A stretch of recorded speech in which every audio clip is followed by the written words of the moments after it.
नमस्कार मित्रांनो, सर्व गोप्रेमींना, हिंदू बांधवांना माझा नमस्कार. आज गोमातेच्या कृपेने एक सौभाग्य लाभलंय आपल्याला, की डॉक्टर मिलिंद पांडे MITचे प्रो नमस्कार. चान्सलर आहेत. तर आज त्यांना भेटायची संधी आली आणि खूप जास्त वेळ नाही आपल्याकडे, पण सरांचा एक इनोव्हेटिव्ह कन्सेप्ट आहे, की स्मशान आपल्या दारी. तर याच्यामध्ये गोमातेशी कसा तो जोडले गेलेला आहे आणि सायंटिफिक वेनी काय ते कार्य उभं राहिले, आपण सरांकडून जाणून घेऊया. तर येस सर. नमस्कार. स्मशान तुमच्या दारी हा जो कन्सेप्ट आहे, हा मुळात वृक्ष संवर्धन कसं होईल, एन्व्हायरमेंटल अस्पेक्ट कसे जोपासल्या जातील, या दृष्टीने हा कन्सेप्ट पुढे आलेला आहे. 3 झाडं जरी एक एक डेड बॉडी जाळायला जर 3 झाडं लागत असतील, तर हा पर्यावरणाचा सगळ्यात मोठा ऱ्हास आहे. केलं काय, की माझे मित्र आहेत प्रशांत हरताळकर म्हणून विश्व हिंदू परिषदेचे इंटरनॅशनल ते संचालक आहेत. ते माझ्यासोबत इंजिनिअरिंगला सोबत होते. कन्सेप्ट असा झालाय, की गौऱ्यांच्या माध्यमातनं एक असा विशिष्ट आकार डेव्हलप केलेला आहे. त्या आकारामध्ये त्या गौऱ्या ठेवायच्या. 400-500 गौऱ्या लागतात. शेतकऱ्याला वरदान मिळावं, शेतकरी आपला संतुष्ट राहावा या उद्देशाने हा केलेला उपक्रम आणि हा सुरू आहे. तशा गौऱ्या जर विशिष्ट याच्यामध्ये ठेवल्या आणि त्याच्यावर ह्युमन बॉडी ठेवली, तर ह्युमन बॉडीला 163 डिग्री सेल्सिअस टेम्परेचर पाहिजे, तेव्हा ती ह्युमन बॉडी फायर होते. तेवढं टेम्परेचर जनरेट करण्याकरता या गौऱ्या ठेवल्या आणि एका विशिष्ट लेवलला ती बॉडी फायर होते.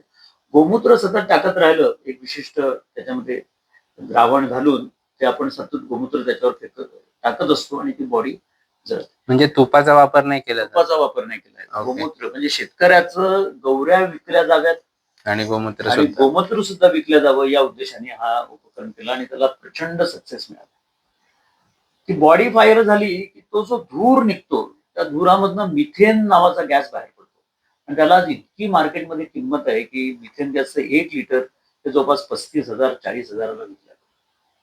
तर तो मिथेन वायू कॅप्चर करून त्याला मार्केटमध्ये केमिकल इंडस्ट्रीमध्ये त्याचा खूप उपयोग होतो. म्हणून तोही पण आपण केमिकल इंडस्ट्रीला हा जो जनरेट होणारा मिथेन वायू आहे, हा सप्लाय.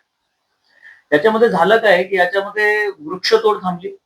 त्याच्यामध्ये गौऱ्या शेतकऱ्यांच्या विकल्या गेल्या नंबर 600, 700, 800 आणि जितके काही डेड बॉडीज असतील त्या त्या काळात तेवढ्याला आणि तिसरं गोमूत्र सुद्धा. मग आपण पुढे रोटरी क्लबला अप्रोच झालो. त्यांना सांगितलं, की आम्हाला ॲम्ब्युलन्स व्हॅन आम्हाला तयार करायची आहे. आम्हाला तुम्ही सपोर्ट करा. तर त्यांनी आम्हाला एक 100 व्हॅन दिल्या. त्या व्हॅन दिल्यानंतर त्याच्यामध्ये स्ट्रेचर, तुमचं आधार कार्ड म्हणजे त्या डेड बॉडीचं त्या माणसाचं आधार कार्ड आपण तिथे टाकलं, की ते डेड बॉडी बाहेर येते. बाहेर येते म्हणजे स्ट्रेचर बाहेर येतं. त्याच्यावरती बॉडी ठेवायची, त्याच्या खाली दोऱ्या लागलेल्या असतात आणि त्याच ॲम्ब्युलन्सचा एक बाहेर असं एक आउटलेट काढून मिथेन गॅस तिथे जमा होतो. 3 तासामध्ये अग्निदहन पूर्ण त्या डेड बॉडीचं होतं आणि ती राख त्यांना जिथे कुठे ठेवायची असेल. कोणाला वाटतं, की माझ्या शेतामध्ये हे आणून इथेच आम्हाला ते ज्वलन करायचं आहे. कोणाचे ज्यांचे बंगले असतात मोठे-मोठे, त्यांना त्यांच्या घरात समाधीसारखं ठेवून तिथे त्यांना हे करायचं असतं. पण तुमचा फोन आला, की ती ॲम्ब्युलन्स तुमच्या घरापर्यंत येणार. म्हणजे स्मशान तुमच्यात आहे. दारी. हा एक अनोखा सोशल कन्सेप्ट आहे मित्रांनो आणि गोमातेला अजून भारतीय संस्कृतीमध्ये काय-काय आपण संरक्षण देऊ शकतो, त्याचा हा एक उत्तम विचार मांडलेला आहे. डॉक्टर सरांना मी आज धन्यवाद देतो, की त्यांनी हा कन्सेप्ट आम्ही आम्ही चर्चा करत होतो आणि हा आज तुमच्यापुढे मांडण्यात आलेला आहे. नमस्कार. सरांकडे धन्यवाद. खजाना आहे अशा सर्व कन्सेप्टचा आणि जे गायीचं विज्ञान आपल्याला घराघरात पोहोचवायचंय, त्याच्यामधला हा एक पैलू आहे. तर असे सर्व पैलू जाणून घेऊ. आज थोडा टाईमाचा अभाव असल्यामुळे आपण ते करत नाही, पण एक छानसं पॉडकास्ट अजून घेऊ. तर बरीचशी चिकित्सा आहे मित्रांनो. गो सानिध्य, गो संस्कृती किती महत्वाची आहे आणि महत्वाचं म्हणजे देशी गाय कोणती आहे याच्याबद्दल इथून सुरुवात आहे आपली.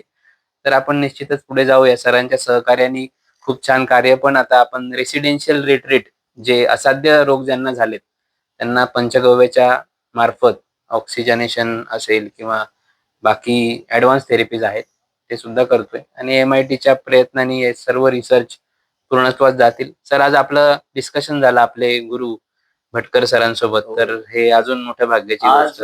पद्मभूषण डॉक्टर विजय भटकर सर वय वर्ष 81.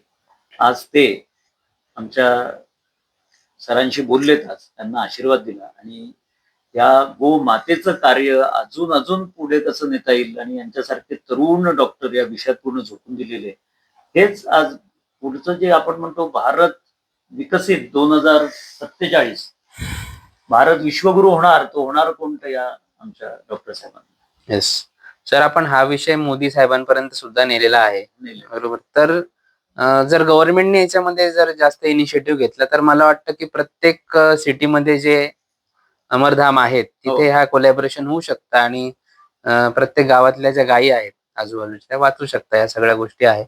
तर तुमच्या माध्यमातून हे कनेक्ट होतील. आम्हाला तिथे पोहोचायला एकच खूप वेळ लागेल. तुम्हाला सांगतो की अकोला हे नावाचं गाव जे वराडातलं आहे, शेगाव अमरावती, हम्म.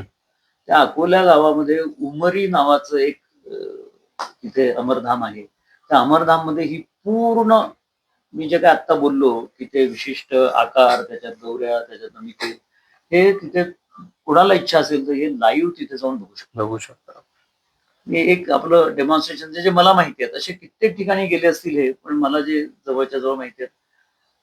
सर तुम्ही कन्सेप्ट सांगा, उचलायला आम्ही आहोत, त्याला Yes. इम्प्लिमेंट करायला आहोत. आपलं जशी चर्चा झाली तर काही कोर्सेस सुद्धा आपण इथे डेव्हलप करून आज आपण ते ऑथोराइज करून जर शिकवले तर मी असं बघितलं की आपल्याला जे जेनजी वाटतात हा. पण ते खूप कामाचे आहेत सर. त्यांना जेव्हा सायन्स कळतं ना तेव्हा ते वेड्यासारखे मागे लागतात. ते खरं बोलतायत, कारण MIT चे विद्यार्थी असेल, IIT मुंबईचे विद्यार्थी असतील, त्यांनी ते जे काही सर्किट बनवलेलं आहे, 163 डिग्री पर्यंत टेम्परेचर राईज होतं आणि बॉडी फायर होते, हे सगळं या इंजिनिअरिंगच्या विद्यार्थ्यांनीच बनवलेलं आहे. त्यामुळे काय झालं की त्याच्यामध्ये जे काय साईड इफेक्ट्स होते ते सगळे रिमूव्ह झाले. त्यांना मिथेन गॅस मिळाला, गौऱ्या झाल्या, गोमूत्र झालं, तुमच्या दाराशी येऊन हे करता आलं पाहिजे. तो जो कॉम्पॅक्टनेस होता की अँब्युलन्स मध्ये हे सगळं बसवून आपण वृक्ष तोड थांबवणे आणि गायीचं परत परत परत संरक्षण करणे, ह्याच उद्देशाने हा कार्यक्रम किंवा हा कार्य आम्ही घेतलेला आहे. थँक्यू सर, धन्यवाद. तुमच्या मार्फत मॉडर्न सायन्स आणि ट्रेडिशनल सायन्स हे दोन्हींची एकत्र सांगड घातली तर काय चमत्कार होऊ शकता, हा एक अनुभव आपण घेतला. तर हेच सिरीज आपण पुढे कंटिन्यू करूया आणि एक एक गोष्टीवरती प्रकाश टाकूया. धन्यवाद. जय गोमाता. जय गोमाता.